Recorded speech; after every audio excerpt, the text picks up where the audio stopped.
우리 하나님의 말씀 한번 보도록 하겠습니다. 하나님의 말씀은 사무엘하 우리 주보에는 11장으로 되어 있는데요. 오타입니다. 12장 1절에서 6절까지입니다. 사무엘하 12장 1절에서 6절까지 말씀입니다.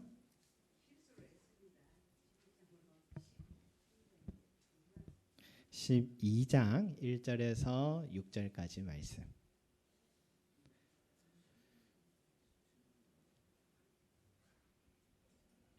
자, 우리 찾으신 줄 알고 제가 한 절 여러분 한 절 교독하도록 하겠습니다. 여호와께서 나단을 다윗에게 보내시니 그가 다윗에게 가서 그에게 이르되 한 성읍에 두 사람 있는데 한 사람은 부하고 한 사람은 가난하니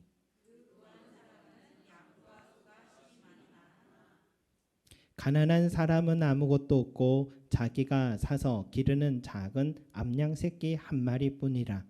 그 암양 새끼는 그와 그의 자식과 함께 자라며 그가 먹는 것을 먹으며 그의 잔으로 마시며 그의 품에 누움으로 그에게는 딸처럼 되었거늘.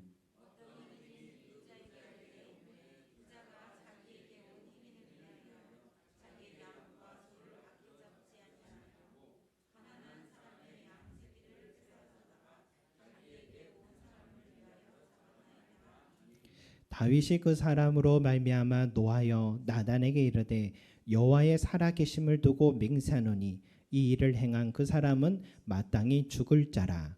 그가 불쌍히 여기지 아니하고 이런 일을 행하였으니 그 양 새끼를 4배나 갚아 주어야 하리라 한지라. 아멘.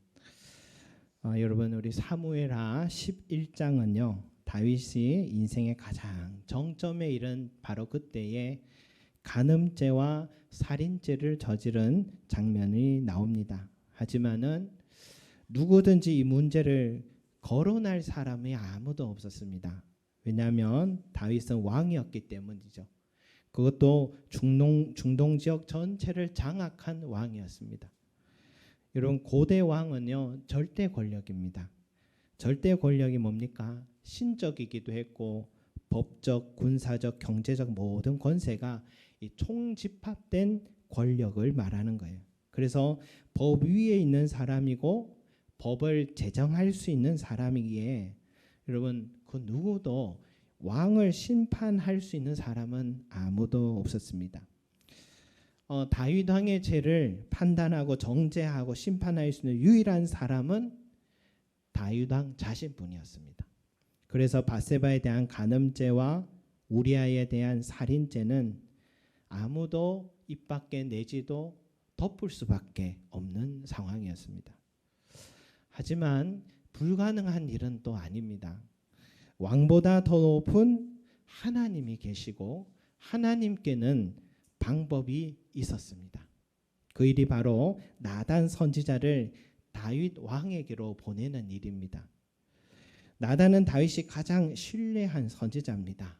일전에 다윗이 성전을 짓고자 했을 때도 이 나단 선지자와 의논을 나눴고 하나님의 마음도 나단 선지자를 통해 듣게 됐으니 다윗은 나단 선지자에게 깊은 신뢰감과 존경의 마음을 갖고 있었습니다. 그런 선지자가 다윗을 찾아와서 느닷없이 오늘 우리가 읽었던 이 본문의 이야기를 시작합니다. 이런 이야기죠. 한 사람은 부하고 한 사람은 가난한 자인데 부한 자에게 양과 소가 많지만 가난한 자에게는 암양 한 마리밖에 없습니다. 그 한 마리 암양을 자식처럼 대하고 같이 먹고 같이 잔으로 마시고 잠을 잘 때도 같이 누워서 딸처럼 여겼습니다. 그런 어느 날 부자는 자기 집에 손님이 와서 대접을 한다며 자기 양이 아니라 가난한 자의 암양을 데려가 잡았습니다. 나단 선지자의 이야기를 듣자 다윗 왕의 마음 속에는 정의로움이 불타오르기 시작했습니다. 그래서 다윗은 이렇게 말합니다.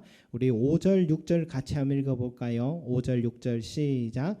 다윗이 그 사람으로 말미암아 노하여 나단에게 이르되 여호와의 살아계심을 두고 맹세하노니 이 일을 행한 그 사람은 마땅히 죽을 자라. 그가 불쌍히 여기지 아니하고 이런 일을 행하였으니 그 양 새끼를 4배나 갚아 주어야 하리라 한지라. 다윗은요, 그 부자에게 공의롭게 심판하겠다고 지금 큰 소리로 하나님 앞에 맹세까지 했습니다. 그때 나단 선지자가요, 드디어 그 부자의 실명을 밝힙니다. 7절에 뭐라 합니까? 나단이 다윗에게 이르되 당신이 그 사람이라. 하나님은 나단 선지자를 통해서 다윗 왕이 자기가 자기 스스로를 즉결 심판하게 하신 것입니다. 여러분, 우리는 이 과정을 통해서 몇 가지를 묵상해 볼 부분이 있습니다. 첫째는 하나님 앞에서는요, 감추인 것이 드러나지 않을 것이 없다라는 사실이에요. 예수님이 뭐라 하셨습니까? 감추인 것이 드러나지 않을 것이 없고 숨은 것이 알려지지 않을 것이 없느니라 말씀하셨죠. 예수님께서 이런 말씀하시는 뭡니까? 사람을 두려워하지 말고 은밀한 중에 다 보시고 드러내시고 심판하시는 하나님을 두려워하라, 이런 말씀이죠. 다윗은 감출했는데 하나님은 그 악행을 드러내셨습니다. 드러내실 뿐만 아니라 그 죄를 공의로운 심판으로 내리신 분이십니다. 우리가 살아가면서요, 때로는 세상이 참 불의하게 살아가는 사람들이 덜 잘 사는 것 같다 할 때마다, 그런 거 볼 때마다 낙심이 될 때가 있죠. 하지만 죄를 지으면 부와 명예와 권세를 가진 자들이 득세하는 것 같아도요, 결국 그들의 성공은 거품과 같이 사라지는 것입니다.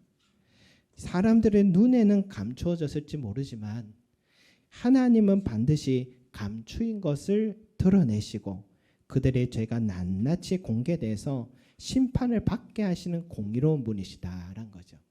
이것은 다윗의 인생에도 증명된 겁니다. 가까운 현실에서도 우리는 확인하고 있는 일들입니다. 그렇기 때문에 우리는 날마다 하나님 앞에서 거룩함을 지키는 자가 되어야 할 줄 믿습니다.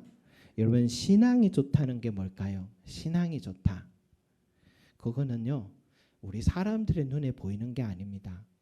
아무도 보지 않는 곳에서 은밀한 중에 보시는 하나님 앞에서 거룩함, 이것이 신앙의 척도입니다. 세상에는 박수를 받다가 하나님 앞에서 부끄러움과 책망을 받는다면 그는 이 땅에 살 때 하나님보다 사람을 두려워하며 살았다, 이런 뜻이죠. 우리는 하나님을 두려워하고 하나님 앞에 의롭고 거룩하고 선한 자가 되시기를 소망합니다. 둘째, 당신이 그 사람이라라는 이 나단의 이 음성을 우리가 들어야 합니다. 다윗은 나단의 이야기를 듣고서도요, 그 이야기가 자기에 대한 이야기인지를 알지 못했습니다. 다윗이 만약 죄책감을 갖고 있었다면요, 나단이 이야기할 때 내 이야기구나, 눈치를 챘을 것인데 전혀 눈치를 채지 못하고 있구나라는 걸 알 수가 있죠. 그만큼 자신이요, 죄인이란 사실을 생각하는 것은 참 어려운 일입니다. 사람은 자기 자신을 제일 모릅니다. 나 자신을 안다는 게 얼마나 어려운 일인지, 나 자신을 아는 것이 깨달음의 출발이요 전부이기도 합니다. 그래서 유명한 철학자는 이렇게 말했죠. 너 자신을 알라. 이게 진리의 핵심이죠. 너 자신을 알라. 우리도 설교 들을 때 어때요? 오늘 이 설교는 우리 김 집사가 들었어야 하는데, 우리 송 권사가 들어야 하는데, 우리 교회는 송 권사님이 없어서 말씀드린 겁니다. 우리 남편이 들었어야 되는데, 우리 아내가 꼭 오늘 이 설교를 들었는데 왜 여기 없었을까? 우리 아들이 들었어야 한대 라고 합니다. 여러분, 남 탓할 것 없습니다. 다른 사람이 변하기를 바라는 것은 어리석은 일입니다. 내가 변하지 않았기 때문에 다른 사람이 못마땅한 겁니다. 말씀 앞에 우리가 설 때, 설교 들을 때 내게 주신 말씀이다. 내가 바로 그 사람이다. 라는 자세로 받아야 합니다. 여러분, 목회자도 마찬가지죠. 목회자들이 제일 빠지기 쉬운 그 위험은 오늘 이 설교를 잘 준비해서 멋지게 잘 한 편을 준비해서 전해야지. 오늘은 누구에게 꼭 맞는 말씀을 전해야지. 이런 생각하면 이제 목회자가 실수하고 있는 거죠. 설교자도요. 말씀 앞에 설 때 주여 말씀하옵소서 내가 듣겠나이다. 이렇게 해야 합니다. 왜냐? 말씀을 주신 목적은 나 자신을 보라고 주신 말씀이기 때문이죠. 우리도요 말씀을 깨닫고 그 말씀 가지고요 절대로 남을 판단하거나 가르치려는 자가 되면 안 됩니다. 일평생 남을 가르친 데만 집중했던 자들의 결국이요 예수님이 이렇게 얘기하시잖아요. 그날에 많은 사람이 나더러 이르되 주여 주여 우리가 주의 이름으로 선지자 노릇하고 주의 이름으로 귀신 쫓아내고 주의 이름으로 많은 권능을 행하지 아니하였나이까 하리니. 여러분, 얼마나 이 사람이 훌륭한 삶을 살았습니까? 그런데 정작 심판대 앞에서 주님이 이렇게 말씀하시죠. 내가 너를 도무지 알지 못하니 불법을 행하는 자들아 내게서 떠나가라. 저는 이 말씀에 늘 의아했어요. 어떻게 하나님 말씀 가지고 그렇게 열심히 사역한 자가 이런 책망을 들을까? 도대체 기준이 뭘까? 그 생각을 질문을 던졌어요. 여러분, 그들은 하나님의 말씀으로 남들은 가르치고 남들은 치유하고 귀신 쫓고 건강한 성도를 세워주실지 모르겠지만 정작 자기 자신은 하나님 말씀 앞에 서지 못했고 돌이키지 못했기 때문에 버림받은 인생이 된 것이었습니다. 다윗은요 나단 선지자를 통해 하나님 말씀을 듣고 있었어요. 그런 중에도요 자기 자신은 돌아보지 않고 그 부자의 죄를 지적하고 그를 심판까지 했습니다. 남 탓한 겁니다. 하지만 나단 선지자는 그 사람이 바로 당신 자신이다. 당신 자신을 돌아보라 말씀하신 겁니다. 성도 여러분, 하나님 말씀 앞에 설 때마다 다른 사람을 떠올리거나 다른 사람을 가르치려 하기보다 당신이 그 사람이라고 하신 주의 음성에 내가 회개하고 내가 변화되기를 소망합니다. 세 번째, 죄는 용서받지만요 그 상처가 아무는 시간은 분명히 있습니다. 한 아버지가요 아들이 화를 못 참는 버릇이 있어서 화를 낼 때마다 이 울타리에 못을 하나씩 박게 했답니다. 그리고 이제 화를 내면 못을 박고 또 화를 참을 때면 박힌 못을 하나씩 뽑도록 했습니다. 어느 날 모든 울타리의 못을 뽑았습니다. 다 뽑았어요. 그때 아버지는 이 아들에게 이렇게 얘기합니다. 울타리에 있는 못은 다 뽑았지만 이렇게 남은 못 자국은 사라지지 않는다. 말과 행동도 그와 같단다. 라고 그렇게 가르쳤대요. 여러분, 다윗은 나단 선지자를 통해 하나님 앞에 깊은 회개 시간을 가졌죠. 그리고 하나님께서 용서해 주셨습니다. 하지만 그 죄로 인한 못자국은 여전히 남겨져 있어서 이 땅을 살아가며 고스란히 감당해야 했습니다. 왜 영화 밀양이라는 영화에서 이 시내라는 여주인공이 나옵니다. 그녀는 남편을 잃었습니다. 그리고 남편의 고향 밀양으로 아들과 함께 내려와 새 출발을 하려고 했습니다. 하지만 이 아들마저 유괴범에게 살해를 당하게 됐습니다. 여주인공 시내는 고통 속에서 하나님을 이제 만나게 되고 교회를 이제 의지하며 살아갑니다. 교회에서 용서와 사랑을 깨달아 변화받기 시작합니다. 그래서 주인공은 유괴 살인자를 용서하기 위해 감옥까지 찾아갔습니다. 그런데 유괴범이 이렇게 말해요.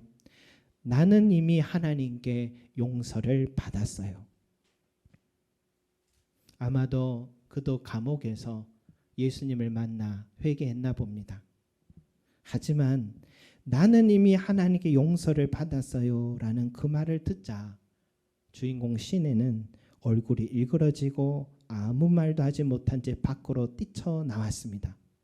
이런 의미겠죠. 내가 용서하지 않았는데 누가 당신을 용서했냐? 요한은 이 장면을 통해 우리 기독교의 신앙이 죄의 무거움을 깨닫기보다는 용서와 은혜라는 달콤함의 섣불리 주랭랑치는 가벼움을 지적한 것 같습니다. 죄의 무거움을 알지 못하는 자가 어떻게 은혜와 용서라는 그 은혜를 단어를 깊이를 이해할 수 있겠습니까? 하지만 성경은 우리로 하여금 죄의 무거움을 먼저 철저하게 깨닫게 해줍니다. 특히 오늘 말씀 5절에 이렇게 말씀하죠. 이 일을 행한 그 사람은 마땅히 죽을 자라. 6절에서는요. 그 양 새끼를 4배나 갚아 주어야 하리라. 다윗이 4배나 갚아줘야 된다라는 말은 바로 출애굽기에 있는 율법 말씀에 근거한 형벌입니다. 양 한 마리를 훔치면 4마리로 갚아줘라. 이게 바로 율법이었습니다. 주석에 이 부분을 이렇게 해석합니다. 이 일로 인해 다윗은 아들 넷을 잃게 되었다. 세어보니 맞아요. 밧세바를 통해 낳은 첫 번째 아들이 태어나자마자 심히 앓다가 죽었고, 다윗의 장남 암논이 살해당해 죽었고, 셋째 아들 압살롬이 반역을 일으키다 죽었고, 둘째 아들 아도니아가 스스로 왕이 되려다 죽었으니 4배로 갚았습니다. 성도 여러분, 은혜와 또 은혜 또 용서라는 단어 속에 죄의 무서움과 무거움과 비참함이 가려져서는 안 됩니다. 사무엘하 12장부터 20장까지는요. 다윗이 죄로 인한 시련이 이렇게 상세하게 기록된 것은 바로 죄의 무거움을 항상 기억하여서 우리의 말과 행동 하나하나가 죄에게 틈을 주지 않는 자가 되라라고 말씀하신 뜻인 것입니다. 마지막으로 여러분, 죄의 시작을 기억해야 합니다. 자기 이야기인지 모르고 들었던 다윗의 입장에서도요. 그 부자의 행위는 너무 악했습니다. 백성들 일에 간섭할 여유가 없는 왕인데 직접 나서서 심판하고 형을 내렸습니다. 이유는 뭡니까? 이 악행이 사소한 죄가 아니라 중대한 범죄라 여긴 탓입니다. 여러분, 그러면 부자의 죄는 무엇입니까? 6절을 시작할 때 나오죠. 그가 불쌍히 여기지 아니하고 이런 일을 행하였느니라. 다윗이요, 그 부자에게 심각하게 본 죄는 그가 불쌍히 여기지 아니한 마음이었습니다. 여러분, 그 가난한 사람에게 빼앗은 암양은요, 딸과 같은 존재였기에 암양을 4마리로 보상받아도 딸을 잃은 상처는 보상이 되지 않습니다. 그 부자가 그 가난한 자에게 암양 1마리가 어떤 의미였는지 헤아렸더라면, 다윗 왕이 우리아에게 하나밖에 없는 여인 밧세바가 어떤 의미였는지 헤아렸더라면 이런 악행을 저지르지 않았을 것입니다. 세상의 모든 악은요, 불쌍히 여기지 아니한 마음, 긍휼히 여기지 않은 마음에서 시작한다는 것입니다. 독일 나치단이요, 600만 명이나 되는 유대인들을 학살했습니다. 근데 그 학살을 설계한 자가 바로 아돌프 아이히만이라는 장교입니다. 그는요, 후에 아르헨티나에서 잡혀서 예루살렘 국제 재판을 받게 됐습니다. 사람들은 그 사람을 처음 볼 때는요, 괴물 같은 지 생겼지 않을까 다 그렇게 생각하고 봤는데, 모두 다 놀란 것은 아이히만이 너무 평범하고 선하게 생겨서 놀랐답니다. 그가 자신의 죄를 이렇게 변호합니다. 나는 상부의 명령에 충실히 이행했을 뿐입니다. 저는 개인적으로 유대인들을 미워한 적이 없습니다. 나는 그 당시의 법을 어기지 않았습니다. 이게 자기의 변호입니다. 그 재판 현장을 지켜본 철학자, 여성 철학자 한나 아렌트가 이런 결론을 내렸어요. 악은 언제나 사악한 괴물에게서만 나오는 것이 아니라 생각하지 않은 평범한 인간에게서도 나온다. 한마디로 생각하지 않음에서 악이 나온다라는 말입니다. 그가 자신의 행위로 죽게 된 유태인들의 생명을 조금이라도 불쌍히 여기는 마음이 있었더라면 아이만은 전혀 다른 삶을 살았고 다른 결과를 낳게 됐을 것입니다. 그의 죄는 불쌍히 여기지 않은 마음에서 시작된 것입니다. 여러분, 이 마음은 하나님의 마음과 정면으로 대치합니다. 하나님은 온 우주를 살피시지만요, 참새 한 마리도 소중히 여기시는 분이십니다. 예수님께서 참새 2마리가 한 아사리온에 팔리는 것도 너희 아버지께서 허락하시지 않으시면 그 하나도 땅에 떨어지지 아니하리라 그러시면서 두려워하지 말라, 너희는 많은 참새보다 귀하니라 말씀하셨죠.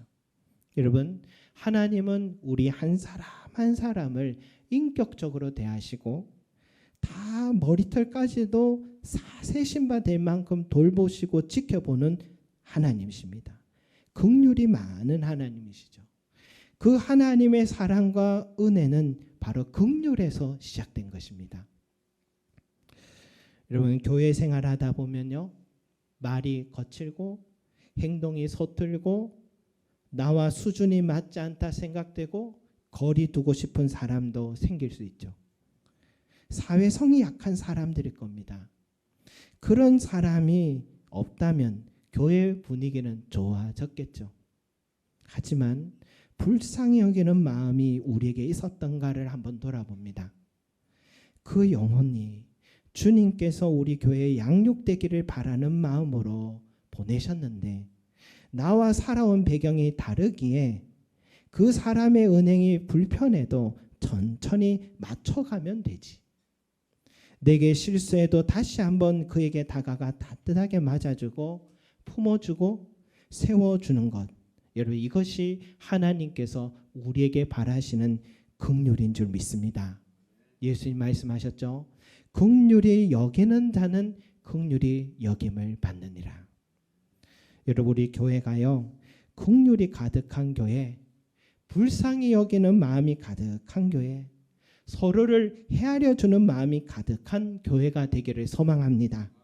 불쌍히 여기는 마음의 부재가 죄를 낳는다면 형제 자매의 마음을 헤아려 주는 긍휼만이 우리로 하여금 의의 자리에 서게 함을 믿으시고 우리 교회가요, 우리 자신이 긍휼이 넘치는 자들이 되기를 소망합니다.